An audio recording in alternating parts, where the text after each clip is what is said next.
Hey everyone, welcome to another installment of Harry Potter Theory. While the Harry Potter films were able to bring the Wizarding World's magic to the big screen, and in my opinion did a good job at doing so, it's important to note that they were not without their limitations. The truth is that they had a lot of information to convey, and a very limited amount of screen time to do it, inevitably leading to a fairly substantial amount of information, characters, subplots, etc., being left out of the films entirely. However, today I'm going to be putting the spotlight on some of these omitted storylines, some big, some small, from the books, giving them the screen time they deserve. I've done a few videos in this style before, one taking a look at the darkest aspects removed from the films, and another looking at all of the characters removed from the films, but today I'll be focusing on storylines. Hopefully most of these will be included in the upcoming HBO series. Anyway, let's dive in. The TwoWay Mirror. If you've only seen the films, then the TwoWay Mirror probably means very little to you. An object that seems to be introduced with almost no explanation whatsoever. However, book fans will know that the mirror shard Harry produces is a remnant of the TwoWay Mirror Sirius gave him in Order of the Phoenix. In the books, the mirror is introduced with a clear purpose, to allow Harry and Sirius to communicate. The mirror is one half of a set, enchanted so that a person looking into one mirror can see and speak with the person holding the other, no matter the distance between them. This is a two-way mirror. I've got the other one of the pair. If you need to speak to me, just say my name into it. You'll appear in my mirror and I'll be able to talk in yours.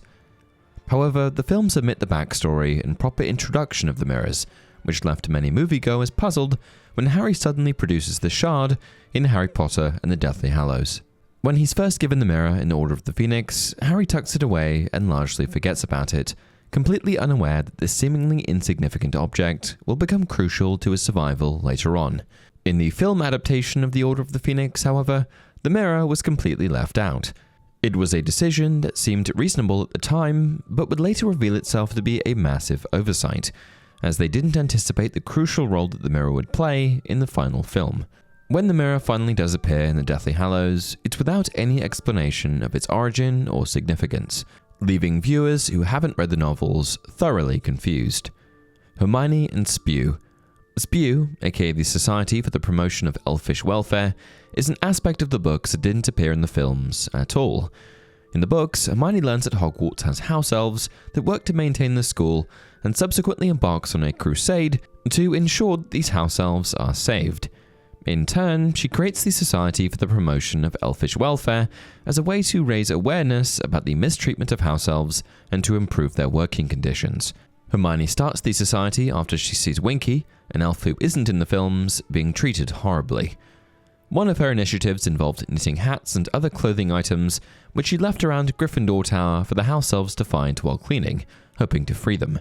Incidentally, however, when Harry reunites with Dobby, who had begun working at Hogwarts, he learns that the house elves were offended by Hermione's attempts to trick them into freedom. As a result, Dobby, the only free elf at Hogwarts, happily took on the task of cleaning Gryffindor Tower, eagerly collecting all of Hermione's knitted creations. Spew was cut from the films because it was considered a side plot with little relevance to the main storylines of the books. However, this decision did stunt Hermione's character development to a degree. Visit to St Mongo's. When Arthur Weasley was attacked by Voldemort's snake Nagini in Order of the Phoenix, he was taken to St Mungo's Hospital for magical maladies and injuries to recover. Following this, the book dedicates an entire chapter to Harry, Hermione, and several members of the Weasley family visiting him. St Mungo's, disguised as a shabby department store called Purge and Dow's Limited, is introduced as the Wizarding World's leading medical facility. On their way to visit Arthur, Harry, Hermione, Ron, and Ginny encounter Gilderoy Lockhart on the stairs. The former Defense Against the Dark Arts professor, who accidentally erased his own memory using Ron's broken wand, is now a long-term resident in the Janus Thicky ward, reserved for patients with permanent spell damage. It's also here that they meet Neville Longbottom's parents, Frank and Alice, for the first time. Once brave Aurors, they were tortured into insanity by Death Eater Bellatrix Lestrange, leaving them unable to communicate or recognize their son. The devastating impact of Bellatrix's cruelty becomes painfully clear as Neville, accompanied by his grandmother, quietly interacts with his parents. This moment, overlooked in the films, sheds light on Neville's tragic backstory. Harry loses his temper at Dumbledore. By the end of the Order of the Phoenix, Harry Potter is overwhelmed by the crushing weight of his responsibilities and losses. Not only has he learned that he is the Chosen One, the only person who can defeat Voldemort, but he has also lost Sirius Black, a vital father figure, during the rescue mission at the Department of Mysteries. On top of that, Harry feels abandoned by Dumbledore, who had kept his distance throughout the year. Eventually, the culmination of grief, guilt, rage, and the burden of the prophecy becomes too much for Harry to bear. In a powerful scene at the end of the book, omitted from the film, Harry confronts Dumbledore in the headmaster's office. In this moment, he explodes, yelling at Dumbledore for withholding critical information and treating him poorly. "Then I don't want to be human," Harry roared, and he seized the delicate silver instrument from the spindle-legged table beside him and flung it across the room. It shattered into 100 tiny pieces against the wall. Several of the pictures let out yells of anger and fright, and the portrait of Armando Dippet said, "Really? I don't care," Harry yelled at them, snatching up a lunoscope and throwing it into the fireplace. "I've had enough. I've seen enough. I want out. I want it to end. I don't care anymore." The Other Minister. In Half-Blood Prince, J.K. Rowling opens the story by bridging the divide between the Muggle and magical worlds in a humorous yet pivotal opening scene. Despite their distinct governments, schools, hospitals, and ways of life, the worlds collide when Cornelius Fudge, the Minister for Magic, meets with the Muggle Prime Minister in his office. Through a magical portrait connected to the Ministry of Magic, the Prime Minister is informed of Fudge's arrival, who then bursts in via the Flu Network, a grand entrance the Prime Minister despises. This meeting reveals that the Muggle Prime Minister, unlike most non-magical people, is privy to the existence of the Wizarding World. The Prime Minister then shares his exasperation, recalling how his predecessor, implied to be Margaret Thatcher, thought Fudge was an elaborate prank by the opposition and even tried to throw him out of a window. Fudge then warns the Prime Minister of Voldemort's return and the growing threat posed by the Dark Lord's Death Eaters, whose actions have led to deaths and disappearances across England. Weasley's VisitsPrivet Drive. In the Goblet of Fire, Harry had one of his most thrilling summers yet when he attended the Quidditch World Cup with Hermione and the Weasleys.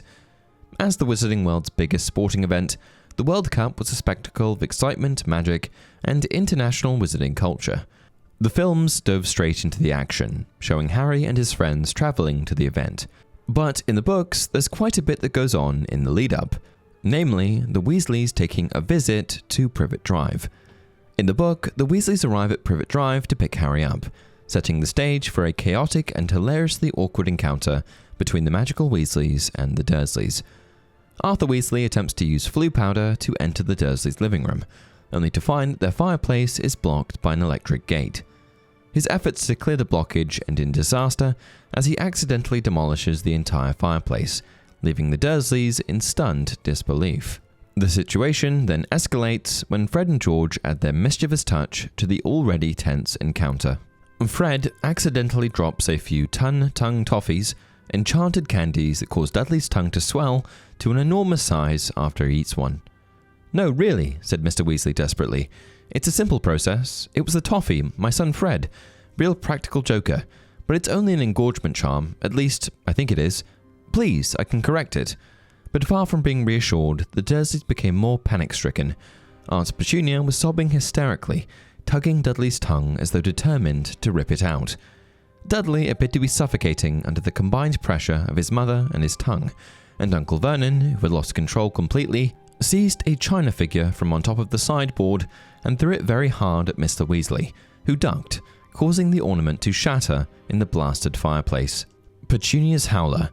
In the opening scene of Order of the Phoenix, both Dudley and Harry find themselves face to face with a Dementor, a terrifying encounter that left Dudley kissed, at least sort of, and Harry in hot water. Following this incident, Harry receives an owl informing him of his expulsion from Hogwarts School.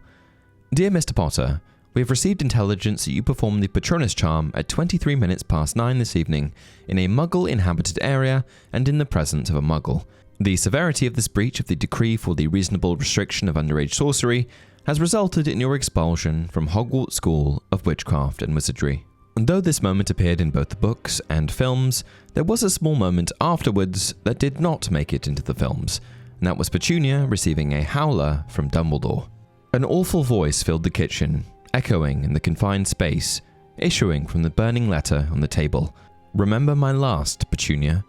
Aunt Petunia looked as though she might faint. She sank into the chair beside Dudley, her face in her hands. The remains of the envelope smouldered into ash in the silence. "What is this?" Uncle Vernon said hoarsely. "What? I don't... Petunia?" Aunt Petunia said nothing. Dudley was staring stupidly at his mother, his mouth hanging open. The silence spiraled horribly. Harry was watching his aunt, utterly bewildered, his head throbbing, fit to burst. "Petunia, dear?" said Uncle Vernon timidly. "Petunia?" She raised her head. She was still trembling. She swallowed. "The boy. The boy will have to stay, Vernon," she said weakly. And that's it for today's video. Keep an eye out for parts 2, 3, and 4, and if you enjoy the content, please like the video and subscribe to the channel. Until next time, remember, it does not do to dwell on dreams and forget to live.